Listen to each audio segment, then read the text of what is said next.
Hello दोस्तों, मैं आपको बता दूं कि लेटेस्ट अपडेट आई है कि जो बच्चे नीट का एग्जाम देने के बाद फॉरेन चले जाते थे एमबीबीएस करने के लिए, क्योंकि कुछ ऐसे बच्चे होते हैं जिनका यहां पर सिलेक्शन नहीं होता और उनके पास पैसे हैं अगर 25 लाख 30 लाख रुपए, तो वो फॉरेन चले जाते थे एमबीबीएस करने के लिए और वहां से आते थे, फिर यहाँ पे वो प्रैक्टिस करते थे और उनके पास लाइसेंस हो जाता था। ये सारी चीजें होती थी।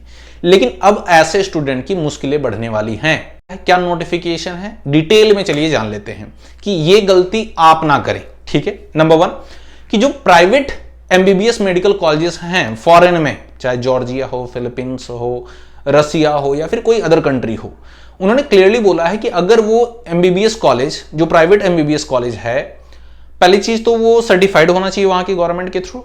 ठीक है, सेकेंड थिंग कि वो एनएमसी के क्राइटेरिया को फुलफिल करना चाहिए।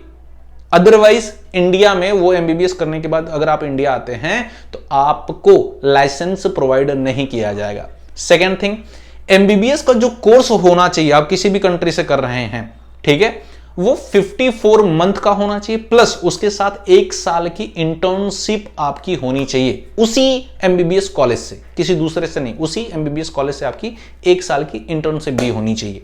क्लियर है। थर्ड वन, जो सिलेबस है और जो क्लिनिकल ट्रेनिंग है, यानी इंटर्नशिप से रिलेटेड बाकी सारी चीजें, ठीक है, वो भी उसी कॉलेज से होनी चाहिए आपकी, और वो इक्वल होना चाहिए एनएमसी के सिलेबस और बाकी रूल्स और रेगुलेशन के अकॉर्डिंग।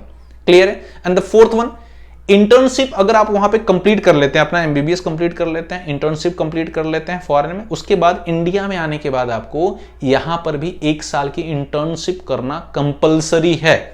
क्लियर है। एंड वेरी इंपॉर्टेंट, यहां पर आने के बाद आपको नेक्स्ट का एग्जाम भी देना पड़ेगा। ठीक है, यहां पर जो क्राइटेरिया है कि आपको नेक्स्ट का एग्जाम देना पड़ेगा, उसके बाद ही आपको लाइसेंस मिलेगा, अदरवाइज नहीं मिलेगा।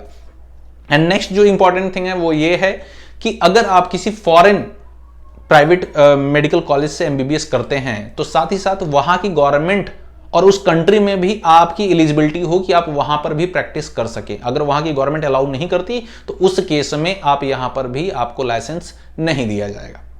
ठीक है, तो जो लोग भी ऐसा सोच रहे हैं कि वो फॉरेन से एमबीबीएस करके इंडिया में आकर के डायरेक्ट प्रैक्टिस करेंगे, तो थोड़ा सावधान हो जाइए। अब ये चीजें थोड़ा सा चेंज हो गई हैं। बाकी किसी अदर टॉपिक पर इंफॉर्मेशन चाहिए तो कमेंट सेक्शन में मेंशन करिए, मैं आपको रिप्लाई जरूर करूंगा, उस पर्टिकुलर टॉपिक पर वीडियो बनाकर प्रोवाइड कर दूंगा। मिलते हैं आपसे नेक्स्ट वीडियो में एक नई इंफॉर्मेशन के साथ। तब तक के लिए जय हिंद।